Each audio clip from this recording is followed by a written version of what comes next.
Hey y'all, it's Kim. So I don't know if you guys have heard of somebody named Arthur Schlesinger. Let me see here. He's just it says that he's basically an American historian and social critic. He actually wrote a letter to John F. Kennedy June 30th, 1961, in a memorandum for the president about the reorganization of the CIA. And I just thought, because I've heard about it being in the JFK files, but I haven't come across it yet. But I thought, it's interesting because I'm also reading that other book by Tim Weiner, I guess. I don't know how you say his name. Basically, The Legacy of Ashes, about this history of the CIA. And anyway, it's just kind of interesting, the stuff that I'm cross referencing, looking through the archive information, and then like pulling this letter up. But anyway, the CIA was doing things that was kind of like a little on the shady side. We'll just call it that because I don't want to get in trouble. Don't come to my house, blow up stuff and whatever. It says, I submit the following views as one who worked in OSS during the war and served as a periodic CIA consultant in the years since. On balance, CIA's record has probably been very good in the nature of clandestine operations. The triumphs of an intelligence agency are unknown. All the public hears about, or should hear about, are its errors. But again, in the nature of the case, an agency dedicated to clandestine activity can afford damned few visible errors. The important thing to recognize today, in my judgment, is that the CIA, as at present named and constituted, has about used up its quota. Its margin for future error is practically non existent. One more CIA debacle will shake faith considerably in U.S. policy at home as well as abroad. And until CIA is visibly reorganized, it will, as in the Algerian instance, be widely blamed for developments of which it is wholly innocent. Now, if you remember in this JFK files, we were reading a little bit about the Black Panther Party being in Algeria or Algiers, which is actually a northern part of Africa, but I think they said it's like French controlled or something like that. Maybe they speak French there. Maybe at one time it was like a colony of France. I don't know. But anyway, it doesn't matter. I'm just refreshing for anybody that's watched any of the other videos.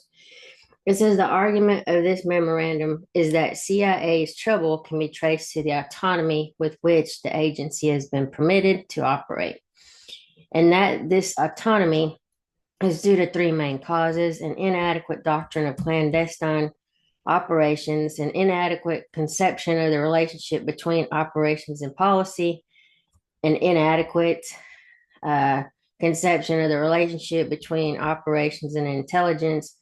The memorandum also suggests ways in which some of these problems can perhaps be alleviated. Let's see what this footnote said.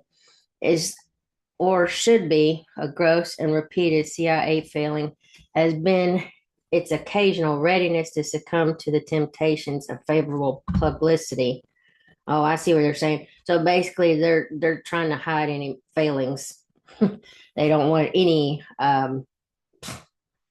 Yeah, they don't want any appearance that there's a problem in their operations. Anyway, it says the Guatemalan and Iranian operations were almost nullified by the flood of self-congratulatory publicity which follows them, e.g., for example, the articles of Richard and Gladys, I think it says Harkness, The Mysterious Doings of CIA.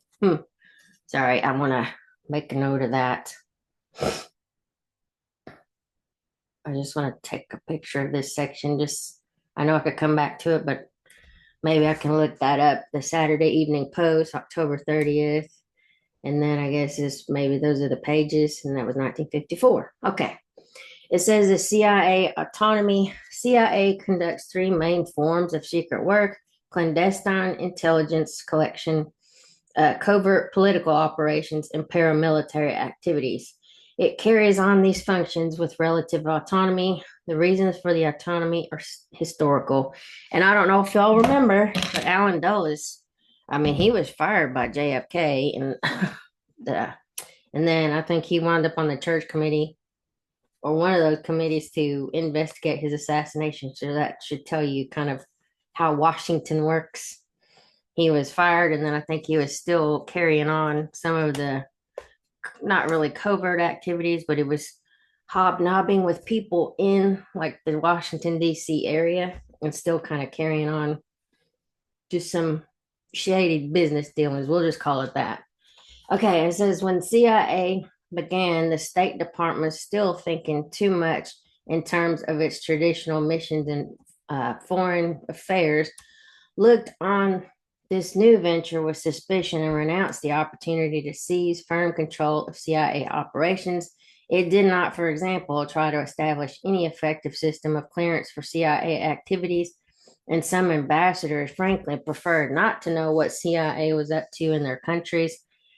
After 1953, the fact that the Secretary of State and the Director of Central Intelligence were brothers further confirmed CIA's independence from supervision by State Department desks. In the meantime, CIA grew in size and power. During the 50s, it began in some areas to outstrip the State Department in the quality of its personnel, partly because CIA paid higher salaries, and even more perhaps because Allen Dulles gave his people courageous protection against McCarthyite attacks. CIA was able to attract and hold a large number of able and independent men. The more it added brilliant activities to its staff, the more momentum its operations developed and the greater role it played in the initiation of policy. By the time the state had begun to be fully aware of the problems created by an active and autonomous CIA, it had long since missed the chance to establish its own ultimate authority. While state retained a nominal supervision over covert political operations, this was to some degree offset by CIA's tendency to present a proposed operation almost as a fait accompli. State never had title, I guess that's what they say, to control overt clandestine intelligence collection, and it had lost ground in such areas as overt political reporting and even in the maintenance of overt diplomatic contacts. That's what it looks like. Okay. For its part, CIA had developed a whole series of functions paralleling already existing functions of the State Department and of the Defense Department as well. Today, it has its own political desks and military staffs. It has, in effect, its own foreign service. It has or has had its own combat forces. It even has its own Air Force. Its annual budget is about something times that of the State Department. The contemporary CIA possessed many of the characteristics of a state within a state. This right here is the one thing that I wanted to point out because that was something else somebody mentioned. So you want to think about the deep state. It's the state within a state. So basically, these people are running operations in other countries because they're not supposed to work on American soil and over or undermining their governments, killing some of their, or trying to assassinate some of their leaders and stuff like that. Anyway, just the things that you learn about the CIA is kind of like a little scary, the things they were doing. But anyway, here you go. Section 2 is doctrine. Though CIA's autonomy developed for historical reasons, it has been able to endure because there is no doctrine governing our conduct of clandestine operations. The problem with doctrine for CIA is the extent to which its various clandestine missions are compatible with the free and open society. It is idle to argue that because the communists can do such and such, we are free to do it too. Communism is a creed nurtured in conspiracy, and the whole point of communist social and political organization is to make conspiracy effective. If fighting fire with fire means contracting the freedoms traditionally enjoyed by Americans in order to give more freedom to CIA, no one seriously wishes to do that. Yet I do not feel that we have tried rigorously to think through the limits which the maintenance of an open society places on secret activity. Until this is done, CIA's role will not be clearly defined and understood. The problem which must be faced is what sort of secret activity is consistent with the preservation of a free social order. We must begin, I believe, by accepting the fact that the United States will continue to be a nation in which politicians will ask questions and make speeches, reporters will dig out stories, newspapers will publish editorials, individuals driven by promptings of conscience will blurt out things harmful to the state and so on. We do not wish to change these things and could not do so without violating the essence of our society. These things make up the framework in which CIA must operate. In short, they constitute the problems, and as General Marshall used to say, there's no point fighting the problem. Okay, there follows from this, I would think, the conclusion that secret activities are permissible so long as they do not corrupt the principles and practice of our society, and that they cease to be permissible when their effect is to corrupt these principles and practices. Each form of secret activity presents its own problem. Clandestine intelligence collection has been a traditional function of the national state. Its rules and usages are fairly well established. In the main, espionage, if conducted with discretion, should present no great problem. However, when conducting with an open checkbook and and a broad mandate, even espionage began to push against the limits of secret activity in an open society. I consider later, for example, the question of the controlled American source and whether the overdoing of CIS is not beginning to harm other activities of the government. Covert political operations present a trickier problem. Occasions arise when it is necessary to subsidize newspapers, politicians, and organizations in other countries. But corruption of the political life of another nation is not a responsibility to be lightly assumed. I wonder whether CIA has not done too much of this for the joy of it. Paramilitary activities create an even more difficult problem, if only because the problems of concealment are so much more difficult. In general, I would suggest that any secret operation whose success is dependent on the suppression of news, on lying to congressmen and journalists, and on its deception of the electorate should be undertaken only when the crisis is so considerable that the gains really seem to outweigh the disadvantages. This suggests that the size of the proposed operation may be of crucial importance. Small operations can be done with the minimum of accompanying corruption.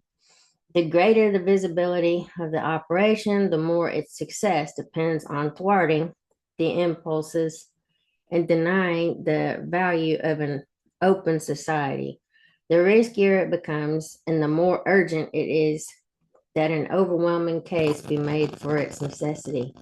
In short, when confronted with the proposed operation, we must not rely only on whether the operation is technically feasible in its own terms. We must ask whether it's something requires our open society to do in any, I don't know, false way to something to its own principles, something like that. I can't see what it says. Okay, I'm going to stop this for now. I'm going to share the second portion of this where it says operations and policy. I just wanted to share those few pages. That was 1 through 4. And anyway, I'll get the rest of these recorded. Maybe it'll be 2 or 3, but I just don't want it to cut off on me or something. We have kind of bad weather in the area too. So anyway, let me stop this. I will talk to you in a little bit. Bye.